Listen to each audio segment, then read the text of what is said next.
ఎన్నికల ప్రచారంలో భాగంగా జొన్నతాలి వచ్చిన పర్చూరు ఎమ్మెల్యే ఏలూరి సాంబశివరావుకు ఘన స్వాగతం పలికిన గ్రామస్తులు గంగమ్మ, పోలేరమ్మ, రాములవారి దేవాలయాల్లో ప్రత్యేక పూజలు, హారతులతో అడుగడుగున విజయీభవ అంటూ దీవించిన మహిళలు, చర్చిలో ప్రత్యేక ప్రార్థనల అనంతరం చిమ్మిరిబండ గ్రామంలోకి ప్రవేశించిన ప్రచారం.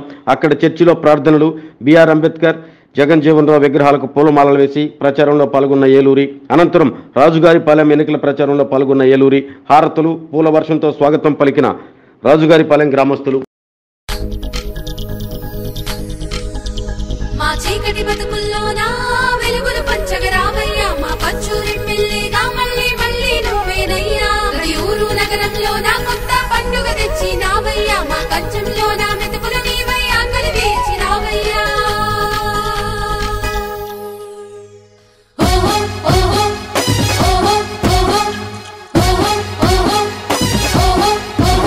ఏమిచ్చి తీర్చుకోవయ్యా నీ రుణం. చాలా గ్రామాల్లో చూస్తా ఉంటే రోడ్డు మీదే కట్టెలు పొయ్యి పెట్టి నీళ్లు కాసుకోవడానికి, లేకపోతే ఎక్కువసేపు ఉడికే కూరలు వండుకోవడానికి కట్టెలు పొయ్యి వాడుతున్నారు. మళ్ళీ పాత రోజులకు వచ్చినాయి. ఎందుకు? ధర పెరిగింది, కొనే పరిస్థితి లేదు.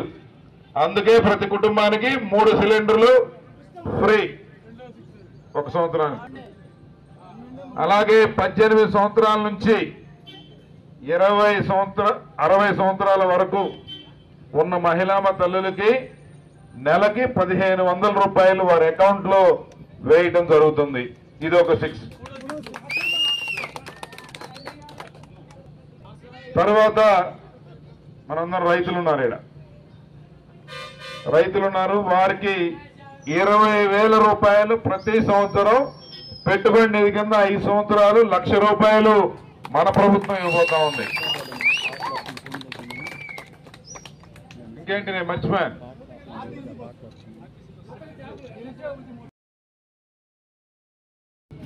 ఇసుక అతనే అమ్ముకుంటున్నాడు, మట్టి అతని మనుషులు అమ్ముకుంటున్నారు, మందు అతనే అమ్ముకుంటున్నాడు, గనులు, భూములు ఏది దొరికితే అది కొనేవాడు ఎవడైనా సరే వస్తే అమ్మటానికి ఏదైనా సరే ఆయన రెడీ. అది చిన్న జగన్మోహన్ రెడ్డిలో ఉన్నారు. ఈ రోజు ఇప్పటి వరకు ఈ టర్మ్ ఏం చేశాడంటే ఆయన మన సచివాలయాలు, మన పంచాయతీ బిల్డింగ్లు, కలెక్టరేట్ ఆఫీసులు వీటి వరకు తాకట్టు పెట్టాడు. ఈ టర్మ్ మన పాస్బుక్ల మీద ఆయన బొమ్మ మాత్రం వేసుకున్నాడు. నెక్స్ట్ టర్మ్ కనుక వస్తే వీటిని కూడా తాకట్టు పెట్టేస్తాడు. నువ్వు ఈ పాస్బుక్ తీసుకుని వెళ్తే ఊళ్ళో నీడు ఎందుకు? దాని మీద నీ బొమ్మ కన్నా ఆయన బొమ్మ పెద్దది. పొలమేమో నీది, బొమ్మ అయింది, లోన్ ఎందుకు ఇస్తారు? లేదంటే ఈయన ఎక్కడో పెట్టుంటాడు ఆల్రెడీ. దాన్ని బొమ్మ వేసుకున్నాడు, బుక్లో భూమిలో రాళ్ళు వేసుకున్నాడు, సర్వే అయిపోయిందా? రాయబడి ఉంటుంది. అయితే ఇంకా మిగిలింది ఏంది? తాకట్టు పెట్టడమే. పెట్టేన్నాడు ఎవడో తెలుసు, పెట్టేసే ఉంటాడు. కాబట్టి ఇలాంటి పరిస్థితి ఉంది. ఇర్రెస్పాన్సిబుల్ గవర్నమెంట్, బాధ్యత లేదు, భవిష్యత్తు మీద ఒక నమ్మకం, భరోసా కల్పించేది లేదు, సమస్య ఎవడన్నా చెబితే వినేది లేదు, సమస్యను పరిష్కారం చేయాలనే ఆలోచనే లేదు. ఎట్లా గట్లా జనాలని వెర్రివాలం చేయాలి. ఎక్కువ మాట్లాడితే ఎర్రిపప్పు అంటారు, అదేమంటే చాలా మంచివాడు బుజ్జి అంటారు వాళ్ళ మంత్రి గారు. అంటే వాళ్ళే అంటారు, వాళ్ళే వెన్నపోస్తారు. వాళ్ళే బస్ ఛార్జీ 3 సార్లు పెంచి 3 రెట్లు పెంచారు, కరెంటు బిల్లులు వాళ్ళే పెంచారు, మళ్ళీ మనకు వచ్చి కథలు చెప్తారు. అందువల్ల ఈరోజు మనం అందరం కూడా పవన్ కళ్యాణ్ గారు ఒక సినిమా హీరో, బ్రహ్మాండంగా ఆయన ఒక సినిమా తీస్తే 100-200 కోట్లు ఇచ్చేళ్తారు. ఒక 15 రోజుల్లో సినిమా అయిపోతుంది. కానీ ఆయన అన్ని వదిలిపెట్టి ఇతని సంగతి చూడడానికి బయలుదేరాడు.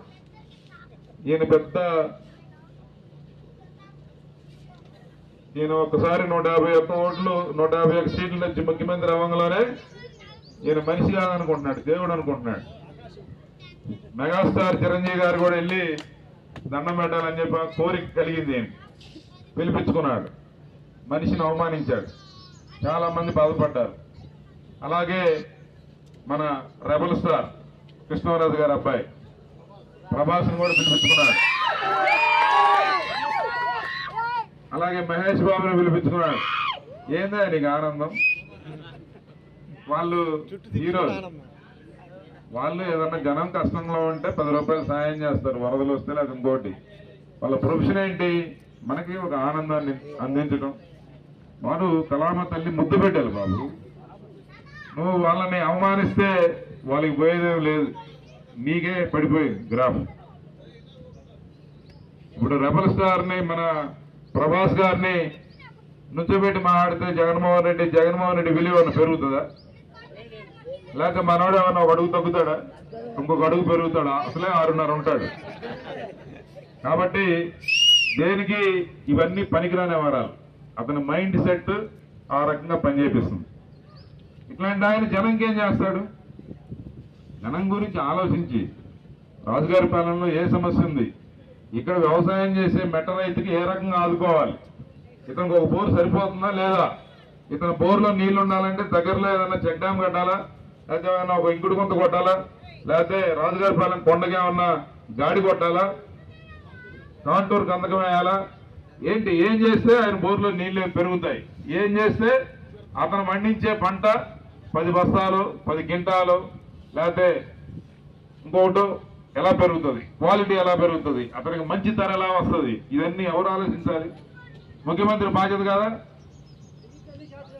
వర్షాకాలంలో ఎప్పుడెప్పుడు వర్షం పడుతుందా, కర్ణాటకలో ఎప్పుడు పడుతుందా, డ్యాములు ఎప్పుడన్నీ నిండుతాయా, నాగార్జున సాగర్ ఎప్పుడు నిండుతుందా అని రాజుగారి పాలనలో రైతులందరూ కూర్చొని సమావేశమయ్యి ఒక ఆయన వెళ్ళి నాగార్జున సాగర్ గేట్ దగ్గర గేట్ ఎత్తొస్తాడా?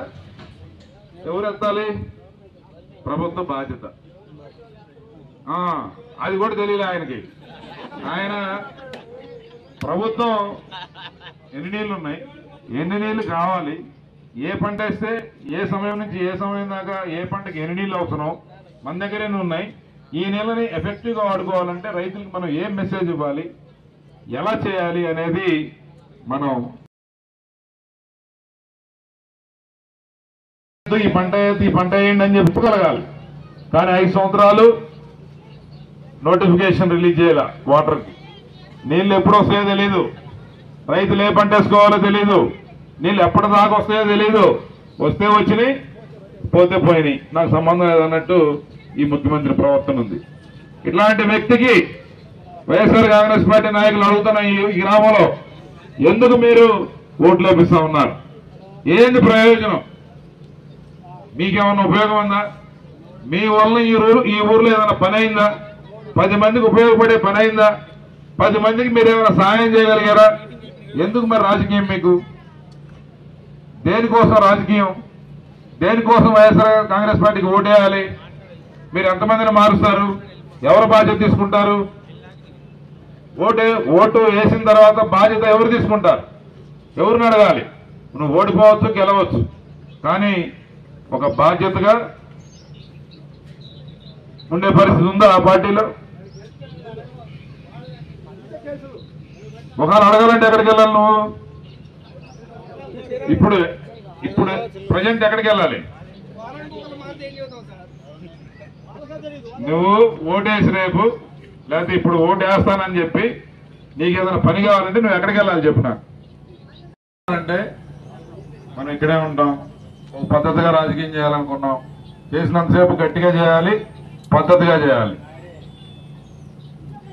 అది ఒక బాధ్యతగా మనం ఫీల్ అయ్యాం కాబట్టి మనం చేసే పద్ధతి ఎట్లుంటుంది. అవతల ఏంటి, వాళ్ళకు ఒక పదవి అంతే, అది మనకి పదవి అనేది బాధ్యత, వాళ్ళకి పదవి అలంకారం చెప్పుకోవడానికి కావాలి. పక్క ఊర్లో ఈ ఊర్లో ఎవడు రెస్పెక్ట్ చేయడు, ఎందుకంటే నువ్వు ఏదైనా పని చేస్తావు కదా. ఇప్పుడు మీరందరూ ఒక సాధారణ మధ్యతరగతి కుటుంబంలోంచి ఒక రైతు బిడ్డగా చదువుకొని కష్టపడి పైకొచ్చి రాజకీయాల్లో కొంత పనిచేయాలనే తలంపుతో మీ దగ్గరకు వచ్చినప్పుడు ఆదరించారు, అభిమానించారు, బ్రహ్మాండంగా గెలిపించారు. గెలిపించిన తర్వాత నేను పోజు కొట్టాననుకో ఏమయ్యేది? రెండోసారి తొక్కి పెట్టి నార తీసేవాళ్ళు. తీయలేదు కదా మీరు, మళ్ళీ గెలిపించారు. అంటే 5 సంవత్సరాలు మనం బాధ్యతగా పనిచేసాం. ఇప్పుడు ఈ 5 సంవత్సరాలు అపోజిషన్లో ఉన్నాం. మనకి చేయాలనుకున్నా చేయలేం. పవర్ పాలిటిక్స్ ఏమీ చేయలేని పరిస్థితి. కానీ రేపు పొద్దున మన అధికారంలోకి రాబోతుంది మన ప్రభుత్వం. జనసేన, తెలుగుదేశం, బీజేపీ ప్రభుత్వం ఏర్పడటం 100% ఖాయం. మీరు ఇక్కడ ఒక అద్భుతమైన రీతిలో పోయినసారి చిన్న చిన్నవి జరిగినాయి, కానీ ఈసారి రాజుగారిపాలెం నుంచి కూడా బ్రహ్మాండమైన మెజార్టీ మీరు అందిస్తారనే ఆశ ఉంది, నమ్మకం ఉంది, చేయాలనే సంకల్పం కూడా మీకుంది, మీకు చేసే సత్తా కూడా ఉంది. మీరందరూ అనుకుంటే సాధ్యపడుతుంది. ఈరోజు మనకి జన సైనికులు కూడా తోడయ్యారు. మన శక్తి రెట్టింపైంది, యువ రక్తం వచ్చింది మనకి. వారు ఒక నిజాయితీతో కూడిన రాజకీయం చేయాలనే తలంపుతో వచ్చారు.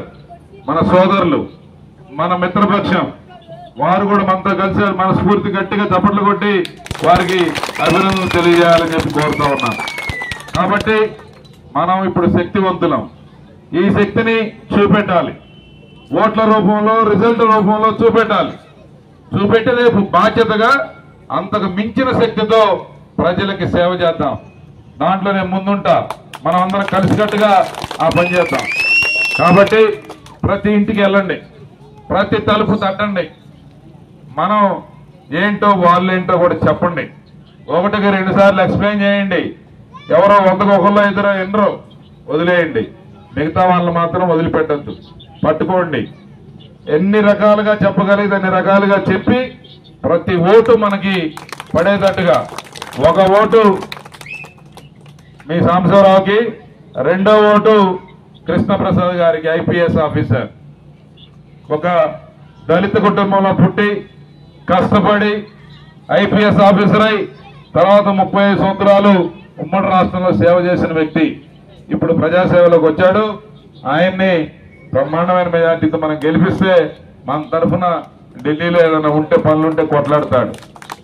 కాబట్టి మీరందరూ కూడా చాలా తెలివి గల వాళ్ళు, కష్టాన్ని నమ్ముకున్న వాళ్ళు.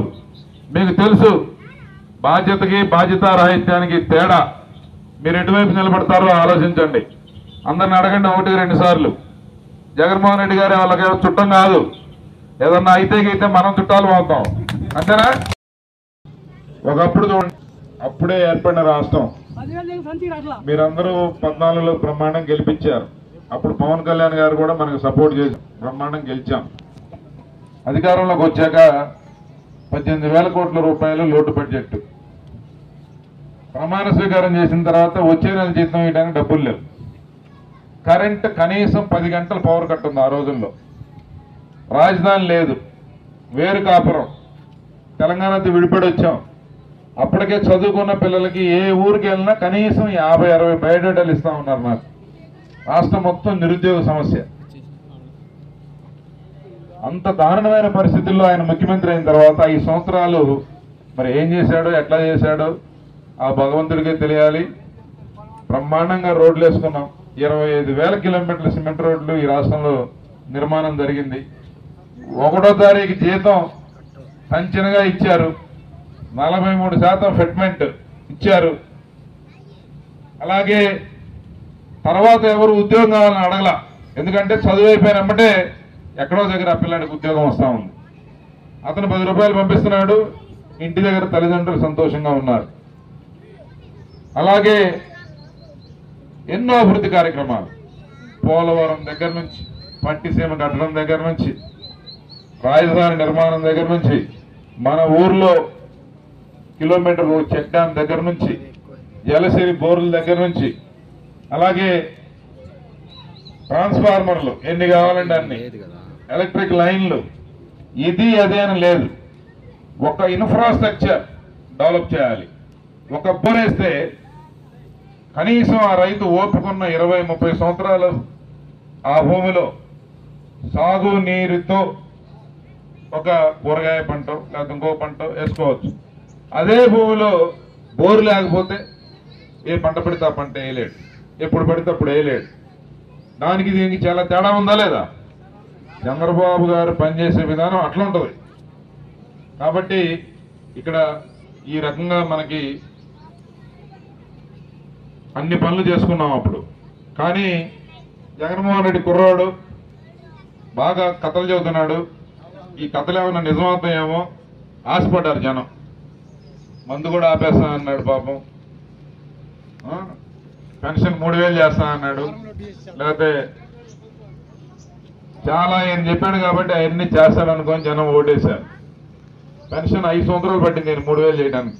ఆ రోజు 200 నుంచి 2000 ఒక దెబ్బకి చేశాడు మన లీడర్. అలాగే ఈరోజు మరి 5 సార్లు పెంచాడు ఈయన. ఇప్పుడు రేపు ఏప్రిల్ 1వ తారీఖు నుంచి పెన్షన్ 4000. కానీ ముఖ్యమంత్రి జగన్మోహన్ రెడ్డి ఉన్నాడు కాబట్టి 3000. 1000 రూపాయలు బాకీ ప్రభుత్వం మనకి. మేలో 1000 రూపాయలు బాకీ. జూన్ 4వ తారీఖు ఎలక్షన్ రిజల్ట్, 1వ తారీఖు పెన్షన్ ఇచ్చేస్తారు కాబట్టి ఆ నెల కూడా బాకీ. మొత్తం 3 నెలలు 1000 రూపాయలు చొప్పున 3000 బాకీ. ఈ బాకీ వసూలు చేసుకోవాలంటే ఏం చేయాలి? రేపు 11వ తారీఖు సైకిల్కి 2 ఓట్లు వేయాలి. అప్పుడు మీ బాకీ ఎప్పుడు వసూలు అవుతుంది?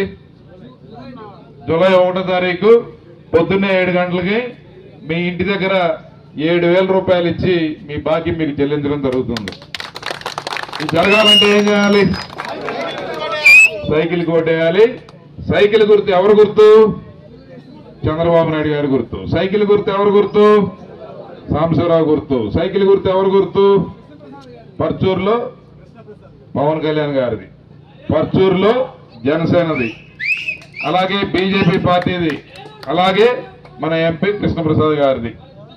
అందరిది సైకిల్ గుర్తే. ఇక్కడ ఈరోజు నువ్వు అడుగులేస్తే పర్చూరు పావనం, నువ్వు తోడుంటే చేను చలకానందనం, నీ చేయూత రైతులకు ఇంధనం, పంట తల్లి నిన్ను చూసి పొంగిపోయే సాంబన్న, నువ్వే నువ్వే అన్నదాతలాసరా, నువ్వుంటే మా పాడి పంటల జాతర, నువ్వే నువ్వే అన్నదాతలాసరా, నువ్వుంటే మా పాడి పంటల జాతర.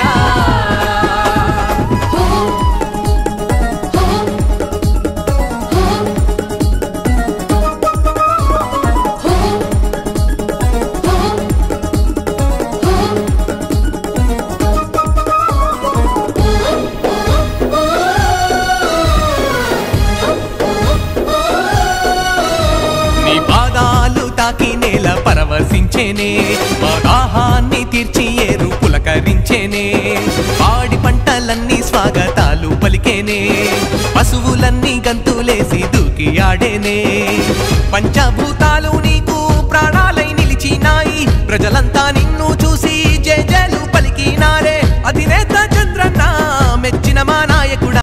అయితే మన గ్రామంలో రోడ్డు వస్తుంది, మన ఇంటి ముందు సైడ్ కాలువ వస్తుంది, మనకి స్థలం లేని వాళ్ళకి పట్టా వస్తుంది, మన శ్మశానానికి భూమి వస్తుంది, మన పిల్లలకి చదువుకోవడానికి స్కాలర్షిప్లు వస్తాయి, మంచి స్కూల్లో రూపాయి కట్టే పని ఉండదు, అమెరికా వెళ్ళినా కూడా రూపాయి ఖర్చు లేకుండా అమెరికా వెళ్ళొచ్చు. అలాగే ఏదైనా తండ్రికి పనిచేసేవాడికి ఏదైనా ఇబ్బంది అయితే 10 లక్షలు ప్రమాద బీమా వస్తుంది పనిచేస్తే చనిపోతే. అలాగే ఇక్కడ ఊర్లో ఉండి పనిచేస్తున్న వాళ్ళకి 1 లక్ష రూపాయల లోన్లు వస్తాయి, కనీసం మన గ్రామంలో 100 మందికి వస్తాయి సంవత్సరానికి. మరి ఇన్ని అవకాశాలు మన ప్రభుత్వం తెలుగుదేశానికి సైకిల్కి వస్తే వస్తాయి. మరి నేను చెప్పిన వాటి ఇట్లా ఏదైనా సరే ఒక్కటైనా సరే మొన్న వేశారు వైసీపీ కొంతమంది, మన ఊర్లోనే పెద్ద మనుషులు చాలా మంది ఎగబడి వేశారు. మరి రోడ్లు కూడా అట్లానే ఎగబడి వేపియాలి కదా, ఎందుకు వేపిలేదు? అంటే ఎవరింటి ముందు వాళ్ళు వేసుకుంటే నాయకులు సరిపోద్దా? జనాలకు అక్కర్లేదా? కాబట్టి ఇక్కడ ఏంటంటే నేను చెప్పేది, మీ ఓటుకు ఆ శక్తి ఉంది, ఎవరిని బతినాడు అక్కర్లా, మీ సమస్యని తెలుసుకొని మీ ఇంటి దగ్గరకు వచ్చి మీ పని చేయించే బాధ్యత నేను తీసుకుంటా. మీరు మనకి సైకిల్ గుర్తుకు ఓటేసి 2 ఓట్లు మనిషికి వస్తాయి. ఒకటి ఎంపీ కృష్ణప్రసాద్ గారు, ఐపీఎస్ ఆఫీసర్, బ్రహ్మాండంగా చదువుకున్నాడు, 35 సంవత్సరాలు గవర్నమెంట్ సర్వీస్ చేశాడు, ఎక్కడ చిన్న అవినీతి ఆరోపణ కూడా లేదు. అట్లాంటి ఆయనకి చంద్రబాబు నాయుడు గారు పిలిచి సీట్ ఇస్తే, ఈరోజు దళితులు ఉన్నారు, వారి కోసం కష్టపడండి, పనిచేయండి, పార్టీకి పనిచేయండి అని చెప్పి వారికి సీట్ ఇస్తే, మనం గెలిపిస్తే రేపు మనకి అందుబాటులో ఉంటాడు ఆయన. అలాగే ఈరోజు నేను తెలుగుదేశం తరఫున పోటీ చేయట్లా. తెలుగుదేశం, జనసేన, బీజేపీ 3 పార్టీలు కలిసి పోటీ చేస్తా ఉన్నాం. వాళ్ళందరి తరఫున నన్ను పెట్టారు. పవన్ కళ్యాణ్ గారు మనందరికీ సినిమా హీరోగా తెలుసు ఆయన. కానీ ఆయన రాజకీయాల్లో ఒక నిజాయితీతో కూడిన నికార్సైన రాజకీయం చేయాలని తపన పడిన వ్యక్తి పవన్ కళ్యాణ్ గారు. ఆయన వారి పార్టీ వాళ్ళు కిషోర్ గారు మనకి సంఘీభావం తెలియజేయడానికి వచ్చాడు. వారికి మనస్ఫూర్తిగా ధన్యవాదాలు, కృతజ్ఞతలు తెలియజేస్తా ఉన్నా. కాబట్టి ఈరోజు మనం అందరం పవన్ కళ్యాణ్ గారికి ఏం అవసరం లేదు, మనకు సపోర్ట్ చేయాల్సిన పని. కానీ జగన్మోహన్ రెడ్డిని ఇంటికి పంపించాలంటే మనకి సపోర్ట్ చేయాలని చెప్పి ఆయన పెద్ద మనసుతో గట్టిగా మనకి ఇక్కడ సపోర్ట్ చేస్తా ఉన్నాడు. చప్పట్లు కొట్టి వారికి కృతజ్ఞతలు మనందరి తరఫున తెలియజేయాలి. నువ్వే నువ్వే అన్నదాతల ఆసరా, నువ్వుంటే మా పాడి పంటల జాతరా. నువ్వే నువ్వే అన్నదాతల ఆసరా, నువ్వుంటే మా పాడి పంటల జాతరా. ఏమిచ్చి తీర్చుకోవయ్య నీ రుణం, నువ్వు అడుగులేస్తే పర్చూరు పావనం. నువ్వు తోడుంటే చేను చలకానందనం, నీ చేయూత రైతులకు ఇంధనం. ఏలూరి సాంపన్నోని వెంటే కదిలి వస్తున్నారు జనమంతా. ఏలూరి సాంపన్నో గెలిపించుకుంటాము మేమంతా.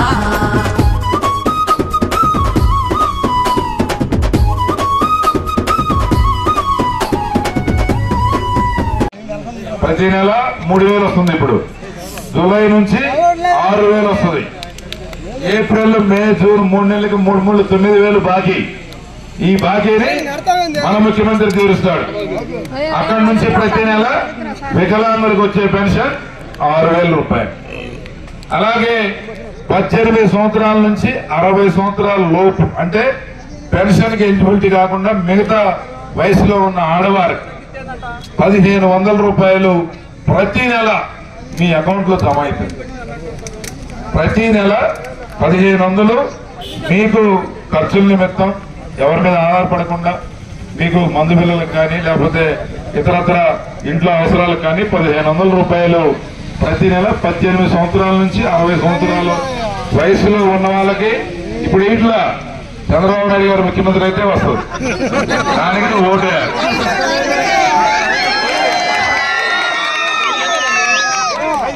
అలాగే గ్యాస్ ధర పెరిగింది, కష్టంగా ఉందని మళ్ళీ చాలా పల్లెల్లో కట్టిపోయిలు కనపడుతున్నాయి. నీళ్లు కాసుకోవడానికి లేకపోతే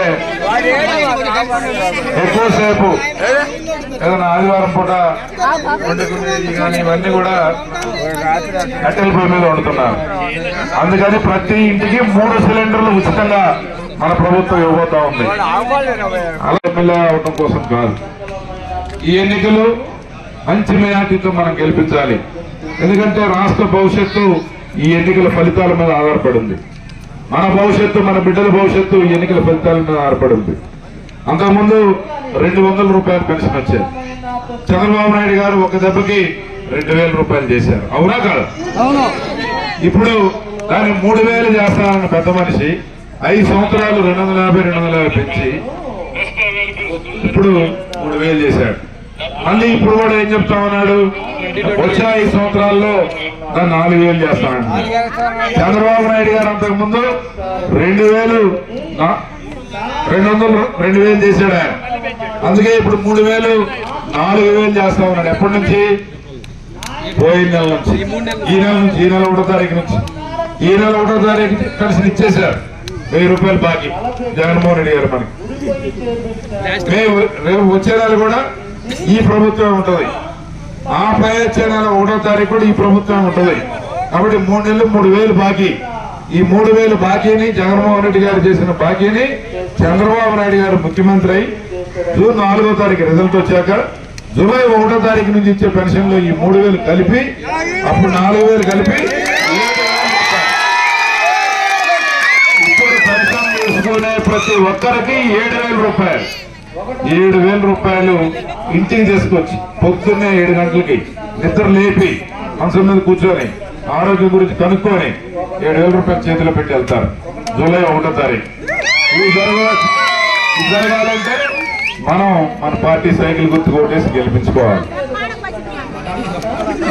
అసలు ఎన్నికల ప్రచార కార్యక్రమంలో ఇక్కడ రావడం జరిగింది. మీ అందరి ఉత్సాహం, మీ అందరి ఆదరణ చూశాక ఒక అద్భుతమైన మెజారిటీ ఈ గ్రామంలో వస్తుందనేది నిస్సందేహంగా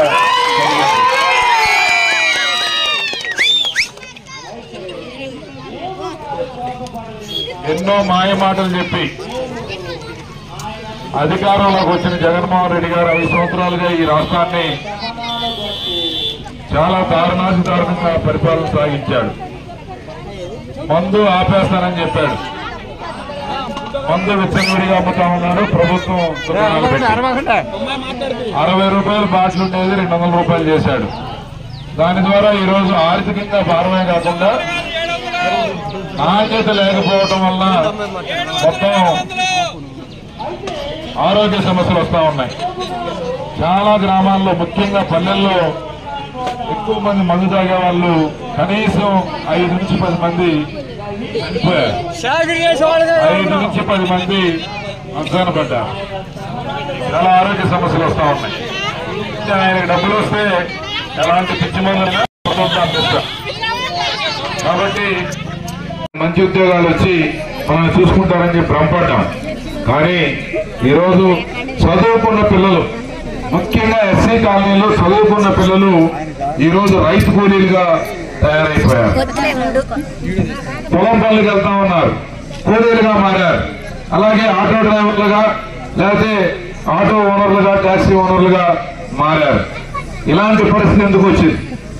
ఒక ముఖ్యమంత్రి చేతగాని తనం వల్ల ఒక్క పరిశ్రమ ఈ ప్రాంతానికి రాలేదు. అతని అవినీతి వల్ల ఉన్న పరిశ్రమలు బయటికి వెళ్ళిపోతా ఉన్నాయి. అందుకే చదువుకున్న పిల్లలకి మీరు ఒకసారి గమనిస్తే మన ఊర్లో ఎవరికి చదువుకున్న పిల్లలు చాలా మంది 170 మంది ఖాళీగా ఉన్నారు. ఇది చాలా బాధాకరం, దురదృష్టకరం. ఇలాంటి పరిస్థితి అంతా మారాలి అంటే మనం మీరందరూ కూడా ఆలోచించి ఓటేయాల్సిన సమయం. ఈరోజు జగన్మోహన్ రెడ్డి గారు చేసే పిచ్చి పనులకి, ఆయన చేతగాని తనానికి, ఆయనకి ధనదాహానికి ఈరోజు ఎదురు తిరిగి పవన్ కళ్యాణ్ గారు, అలాగే నారా చంద్రబాబు నాయుడు గారు, అక్కడ మోడీ గారు, వీళ్ళందరూ కూడా ఎట్టి పరిస్థితులు పనికిరాడు, ఇతని వలన రాష్ట్రానికి నష్టం, ముఖ్యంగా దళితులకి, రైతులకి, రైతు కూలీలకి, కౌలు రైతులకి, వీళ్ళందరికీ నష్టం అని చెప్పి ఆయన్ని ఎట్టి పరిస్థితుల్లో దించాలనే ఉద్దేశంతో ఎన్నికల్లో కలిసి పోటీ చేస్తా ఉన్నాం. పర్చూరులో నేను ఆ 3 పార్టీల తరఫున తెలుగుదేశం పార్టీ నుంచి నేను పోటీ చేస్తా ఉన్నా. కాబట్టి ఇంతకుముందు 2 సార్లు మీరందరూ కూడా ఆదరించారు, అభిమానించారు. మనస్ఫూర్తిగా మీ అందరికీ ప్రత్యేక ధన్యవాదాలు, కృతజ్ఞతలు తెలియజేస్తా ఉన్నా. ఒక స్ప్రేయర్ గాని, గొర్రు గాని, నాగలు గాని, కుంటకు గాని, ఒక ట్రాక్టర్ గాని ఇస్తే మన వాళ్ళు వారి కాళ్ళ మీద నిలబడతారు. 10 రూపాయల ఆదాయం వాటి ద్వారా కూడా వస్తుంది. కాబట్టి అవన్నీ ఇప్పుడు లేవు. మనం వచ్చాక, మన ప్రభుత్వం వచ్చాక అవన్నీ చేసుకుంటామని చెప్పి సందర్భంగా తెలియజేస్తా ఉన్నా. అలాగే ప్రతి రైతుకి 20,000 రూపాయలు ప్రతి సంవత్సరం పెట్టుబడి సహాయం కూడా చేయడం జరుగుతుంది. ఇవన్నీ కాకుండా 3 విషయాలు. ఒకటి, కరెంటు బిల్లులు 8 సార్లు పెంచారు. అలాగే గ్యాస్ ధర పెరిగింది, పెట్రోల్ ధర పెరిగింది, ఆటో ఛార్జీలు పెరిగినాయి. కానీ కూలి మాత్రం పెరగల. ఏదో సంవత్సరంలో ఒక నెల 2 నెలల్లో ఒక డిమాండ్గా 500, 600 వస్తే సంతోషపడుతున్నాం. 12 నెలలు మాత్రం ఖర్చులు అయ్యే ఉంటున్నాయి. కూలి మాత్రం ఒక నెల పెరుగుతుంది. కాబట్టి ఇలాంటి పరిస్థితి పోవాలి అంటే ఈరోజు ఈ ప్రభుత్వం పడిపోవాలి. కొత్త ప్రభుత్వం, మన ప్రభుత్వం రావాలి. ఎందుకంటే ఇక్కడ పక్కనే అమరావతి, ఇక్కడ నుంచి బ్రహ్మాండంగా పనిచేసుకొని 15,000-20,000 రూపాయల జీతంతో పిల్లాడు డిగ్రీ చదువుకున్నా సరే పొద్దునెళ్ళి సాయంత్రానికి ఇంటికి వస్తాడు. అదే ఇప్పుడు అది లేదు, ఉద్యోగం లేదు, వాడు మనతో పాటు కూలికి వస్తున్నాడు. గుండె తరుక్కుపోతా ఉంది.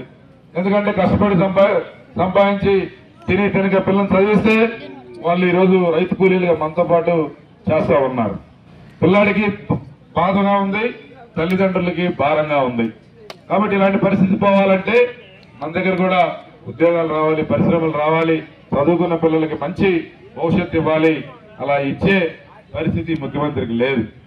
కాబట్టి ఈయనంతా కూడా కబుర్లు కథలు కాలక్షేపం చేస్తూ 5 సంవత్సరాలు వెళ్ళబుచ్చాడు. ఏడ కనపడలా, 5 సంవత్సరాలు జనాల్లోకి రాలా. అయినా సరే ప్రజలని ఏమార్చి మళ్ళా ఓటేయించుకోవాలనుకుంటున్నాడు. మీరందరూ కూడా ఆలోచించండి. మీకు దగ్గరలో ఉంటా, అందుబాటులో ఉంటా. ఇప్పుడు మన మీద పోటీ చేసేది ఎవరమ్మా? 12 సంవత్సరాల నుంచి కొన్ని వందల సార్లు మనం కలుసుకున్నాం. మనం మీ పక్కనే ఉంటాను, అందుబాటులో ఉంటాను. నేనున్నా లేకపోయినా మీకు సమాధానం చెప్పే మనిషి ఉంటారు. ఒకవేళ ఇవాళ దొరకపోతే రేపు దొరుకుతా, రేపు దొరకపోతే ఎల్లుండి దొరుకుతా. మిమ్మల్ని నుంచి నేను తప్పించుకోవాలన్నా కూడా తప్పించుకోలేను. అందుకే మీరు ఏదైనా సమస్య ఉంటే నేను ఒక మాట చెప్పానంటే అది ఇవాళ కాదు రేపైనా చేస్తా. ఎందుకు చేయకపోతే ఎటు వెళ్ళలేను కదా, అవకాశం లేదు కదా. ఇప్పుడు వాళ్ళలాగా చీరాలో లేకపోతే ఇంకొక ఊరు నేను వెళ్ళలేను కదా. వాళ్ళకేముంది, మీరు గట్టిగా అడిగితే ఇక్కడి నుంచి పోతారు, ఇంక కనపడరు. మళ్ళీ రెండోసారి మీరు ప్రశ్నిస్తే కనపడకుండా చీరాలో లేకపోతే అమెరికాలో వెళ్ళిపోతారు. ఇక్కడ ఓటు అంటే సరదాగా వేసేది కాదు. మనకి రంగు నచ్చో, కులం నచ్చో, లేకపోతే ఇంకొకటి నచ్చో వేసే వస్తువు కాదమ్మా ఓటు. ఓటు అనేది మన భవిష్యత్, మన బిడ్డల భవిష్యత్. 1కి 2 సార్లు ఆలోచించాలి. మనం ఎన్నుకోబోయే వ్యక్తి ఎలాంటి వ్యక్తి అయి ఉండాలి, మనం ఎన్నుకోబోయే వ్యక్తి వల్ల ఏ రకంగా మనకు ఉపయోగం ఉంటుంది, ఏ రకంగా మనకి ప్రయోజనాలు ఉంటాయి, ఏ రకంగా మన కోసం పనిచేస్తాడు, మన కోసం బాధ్యత తీసుకుంటాడా లేదా, అసలు మనం కలవగలుగుతామా, మాట్లాడగలుగుతామా, మన సమస్యని పరిష్కారం చేయగలుగుతాడా లేదా అనేది ఆలోచించండి. ఆలోచించి 1కి 2 సార్లు ఆలోచించండి. గతంలో జరిగిన దాన్ని గుర్తు తెచ్చుకోండి. ఒక్కసారి మనకు అవకాశం వచ్చింది, బ్రహ్మాండంగా 4 పనులు చేసుకున్నాం. 5 సంవత్సరాలు మనకు అవకాశం రాలా. మీరు గెలిపించారు కానీ నన్ను, మన ప్రభుత్వం రాలా. దురదృష్టం. మీరు నేను చేసేది ఏం లేదు. రేపొద్దున మన ప్రభుత్వం రాబోతుంది. మనం ఇక్కడ మీ అందరి చలవ వలన, చల్లని దీవెన వలన గెలవబోతా ఉన్నాం. తర్వాత మన పనులన్నీ కూడా మనం ఈ పోయిన 5 సంవత్సరాలను కూడా కవర్ చేస్తూ జెట్ స్పీడ్ తో మన పనులన్నీ కూడా చేసుకుందాం. ఈ సందర్భంగా నేను మీకు మాటిస్తా ఉన్నా, ఏదైతే మనం ఈరోజు మనకున్న సమస్యలు, రోడ్లు కానీ, ట్రైన్లు కానీ, నీటి సమస్య కానీ, లేకపోతే వాటర్ ప్లాంట్ కానీ, ఇళ్ల స్థలాలు కానీ, లేకపోతే ఇంకా ఏ ఉన్నాయో ఇక్కడ మన పరిధిలో ఉన్నాయన్నీ చేయించే బాధ్యత నేను తీసుకుంటాను. మీరు సైకిల్ గుర్తుకి 2 ఓట్లు, ఎంపీ గారికి 1, ఎమ్మెల్యేకి నాకు 1 ఓటు వేసి మీరు గెలిపిస్తారని చెప్పి ఆకాంక్షిస్తూ, మీరందరూ కూడా గతంలో ఊహించిన మెజారిటీ మన దొంతాల గ్రామం నుంచి అందిస్తారని చెప్పి కోరుకుంటూ, మా పేదోళ్ళ కష్టాలు చూసినావయ్యా, జన్మభూమికే సేవ చేయ కదిలినావయ్యా, యువతి యువకులకు నీవంటే ప్రాణాలేనయ్యా, వారికి ఉపాధి అవకాశాలు చూపించావయ్యా. నేనున్నానని దళితులకు ధైర్యాన్నే కల్పిస్తావు, టీడీపీ పార్టీ మనకు అండదండగుంటుందన్నావు, అంబేద్కర్ జగజీవన్ ఆశయమే నీదన్నా. నువ్వే అన్నదాతలాసరా, నువ్వుంటే మా పాడి పంటల జాతరా. నువ్వే అన్నదాతలాసరా, నువ్వుంటే మా పాడి పంటల జాతరా. ఏమిచ్చి తీర్చుకోవయ్య నీ రుణం, నువ్వు అడుగులేస్తే పర్చూరు పావనం, నువ్వు తోడుంటే చేను చెలకానందనం, నీ చేయూత రైతులకు ఇంధనం.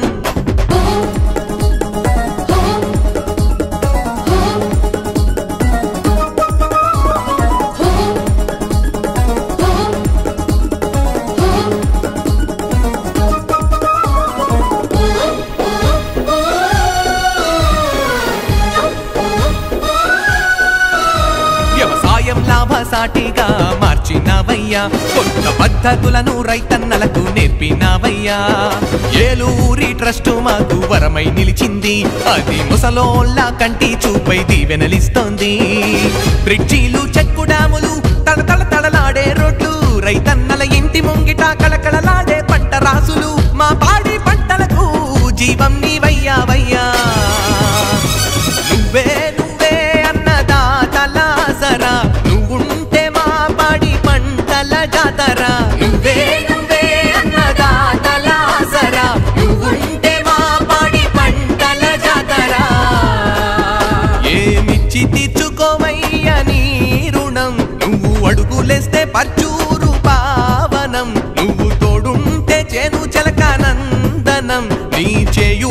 రైతులకు ఇంధనం పంట తల్లి నిన్ను చూసి పొంగిపోయే సాంబన్న నువ్వే నువ్వే అన్నదాతల ఆసరా నువ్వుంటే మా పాడి పంటల జాతరా నువ్వే నువ్వే అన్నదాతల ఆసరా నువ్వుంటే మా పాడి పంటల జాతరా.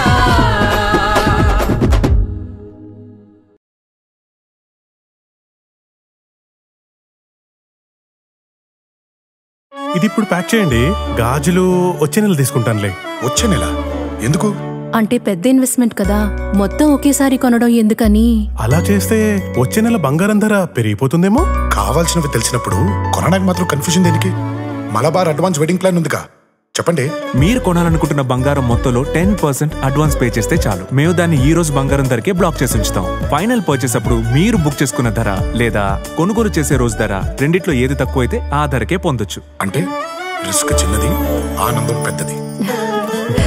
బాగుంది కదా. నా కుటుంబం, నా సంబరం, నా మలబార్.